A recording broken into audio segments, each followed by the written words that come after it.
আজ আমরা একটা দারুণ নৈতিক গল্প শুনব। মানে এমন একটা গল্প যা আমাদের ভাবাবে যে কি করে জীবনে ছোট্ট একটা সিদ্ধান্ত, হ্যাঁ, মাত্র একটা সিদ্ধান্ত আমাদের পুরো ভবিষ্যৎটাকে একেবারে বদলে দিতে পারে। গল্পটা হয়তো অনেকেরই শোনা, কিন্তু এর ভেতরের শিক্ষাটা ওটা প্রতিবারই নতুন করে ভাবতে শেখায়। সততার আসল মানেটা কি? চলুন আজ সেই মানেটাই খুঁজে বের করি এই অসাধারণ গল্পের মধ্যে দিয়ে। তো গল্পের শুরুতেই আমরা পরিচিত হব এর মূল চরিত্রের সাথে। আর চরিত্রটা বেশ মজার। মানে তার পরিস্থিতি আর তার ভেতরের মানুষটা দুটোই যেন একেবারে দুই মেরুর বাসিন্দা। আমাদের এই গল্পের নায়কের নাম রাকিব।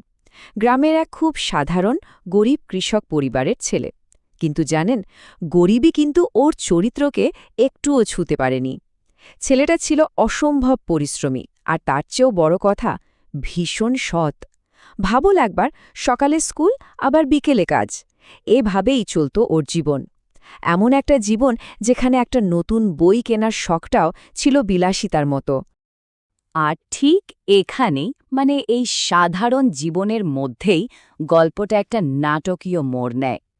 রাকিবের সামনে এমন একটা পরীক্ষা এসে দাঁড়ায় যা ওর চরিত্রের একেবারে গোড়া ধরে নাড়িয়ে দেওয়ার জন্য যথেষ্ট ছিল। শুনতে খুব সাধারণ মনে হবে। একদিন স্কুল থেকে ফেরার পথে রাস্তার ধারে রাকিব একটা মানিব্যাগ পড়ে থাকতে দেখল। ব্যাস, এটুকুই। কিন্তু কে জানত এই ছোট্ট একটা ঘটনাই ওর জীবনের এক নতুন, মানে এক অসাধারণ অধ্যায়ের দরজা খুলে দেবে। মানিব্যাগটা খুলতেই তো রাকিবের চোখ একেবারে ছানা বড়া, ভেতরে থড়িয়ে থড়ে সাজানো টাকা। আরে, যে ছেলেটা একটা নতুন বই কেনার কথা ভাবতেও পারে না, তার হাতে এতগুলো টাকা! এ তো কল্পনারও বাইরে, তাই না? এক মুহূর্তের জন্য রাকিবের চোখের সামনে যেন অন্য একটা জীবনের ছবি ভেসে উঠল। আরে, এই টাকা দিয়ে তো ওর কতদিনের স্বপ্ন পূরণ হয়ে যায়। নতুন বই কেনা যাবে, মায়ের জন্য একটা শাড়ি কেনা যাবে, অন্তত কিছুদিনের জন্য হলেও তো এই দারিদ্র্যের কষ্টটা দূর হবে। লোভটা কিন্তু বিশাল ছিল। ওর এতদিনের সততা যেন এক কঠিন পরীক্ষার সামনে এসে দাঁড়াল। কিন্তু সব লোভ, সব স্বপ্নের ওপরে ছিল ওর ভেতরের মানুষটা, ওর সততা। মনে একটু দ্বিধা যে আসেনি তা নয়, কিন্তু শেষ পর্যন্ত ওর বিবেকই জিতে গেল। মনের মধ্যে শুধু একটাই কথা বাজতে থাকল, এটা তো আমার নয়। আর এই একটা ভাবনাই ওর ভেতরের সমস্ত ঝড় থামিয়ে দিল। তো মনের সিদ্ধান্ত তো নেওয়া হয়ে গেল, এখন সেটাকে কাজে পরিণত করার পালা, তাই না? রাকিব কিন্তু শুধু মনে মনে সৎ থাকল না, সে তার সততাকে কাজেও করে দেখালো। ওর কাজগুলো ছিল একদম পরিষ্কার। মানিব্যাগটা হাতে নিয়ে এক মুহূর্ত দেরি না করে ও সোজা চলে গেল থানায়। সেখানে গিয়ে পুলিশকে সবটা খুলে বলল। ওর কাজে কোনো কিন্তু ছিল না, কোনো দ্বিধা ছিল না। যাই হোক, খুব তাড়াতাড়ি মানিব্যাগের আসল মালিকের খোঁজ পাওয়া গেল। তিনি ছিলেন পাশের গ্রামেরই একজন খুব সম্মানীয় বয়স্ক শিক্ষক।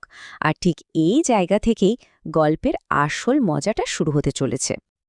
তো রাকিব যে এত বড় একটা সৎ কাজ করল, তার ফল কি হলো? চলুন এবার গল্পের সেই অংশে যাই, যেখানে আমরা দেখব সততার পুরস্কারটা ঠিক কেমন হয়। এমন এক পুরস্কার যা ওই মানিব্যাগের টাকার চেয়েও অনেক অনেক বেশি দামি।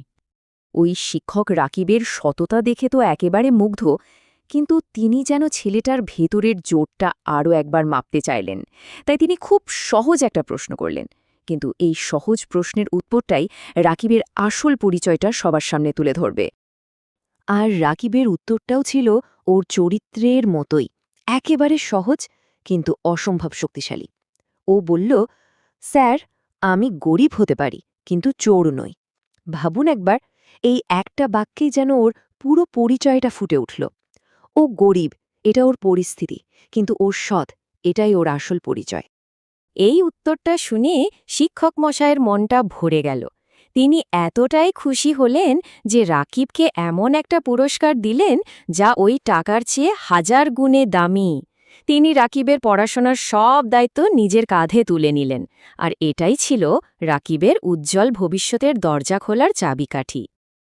দেখুন কিভাবে একটা মাত্র সৎ সিদ্ধান্ত রাকিবের জীবনের মোড়টাই ঘুরিয়ে দিল। ওর জীবনে এমন এক নতুন অধ্যায় শুরু হলো যা ও হয়তো স্বপ্নেও কোনোদিন ভাবেনি। কয়েক বছর কেটে গেল। ওই শিক্ষকের সাহায্যে রাকিব পড়াশোনা শেষ করে নিজেও একজন সফল শিক্ষক হলো। কিন্তু জানেন, ও কিন্তু নিজের অতীত ভোলেনি। ও আবার নিজের গ্রামে ফিরে এলো আর এসে সেই গরিব বাচ্চাদের পড়াতে শুরু করলো, যারা ঠিক ওর মতোই লড়াই করছিল। ও ওদের শুধু বইয়ের পড়া পড়াতো না, জীবনের শিক্ষাও দিত। এখান থেকেই কিন্তু গল্পের আসল শিক্ষাটা আমরা পাই। একদিকে দেখুন টাকা পয়সা যা আজ আছে তো কাল নেই, মানে যে কোনো সময় হারিয়ে যেতে পারে। আর অন্যদিকে আছে সততা, যেটা একবার অর্জন করতে পারলে সেটাই হয়ে যায় জীবনের সবচেয়ে বড় আর স্থায়ী সম্পদ। আর এই শিক্ষাটাই রাকিব এখন ওর ছাত্রদের দেয়। ও বলে, টাকা হারালে সেটা আবার পাওয়া যায়, কিন্তু সততা হারালে মানুষ নিজেকেই হারিয়ে ফেলে। কি অসাধারণ একটা কথা, তাই না? পুরো গল্পের সারমর্মটাই যেন এই একটা লাইনে বলা আছে। টাকা পয়সা তো আবার কামানো যায়, কিন্তু চরিত্র একবার হারিয়ে গেলে সেটা ফিরে পাওয়া প্রায় অসম্ভব। তখন মানুষ আসলে নিজেকেই হারিয়ে ফেলে। এই গল্পটা শেষে আমাদের সবার জন্য একটা খুব সহজ কিন্তু খুব গভীর প্রশ্ন রেখে যায়। এই যে এত জিনিসপত্রের দুনিয়ায় আমরা থাকি, এখানে আমাদের সত্যিকারের সম্পদ কোনটা, টাকা পয়সা নাকি সততা? প্রশ্নটা কিন্তু ভাবার মতো।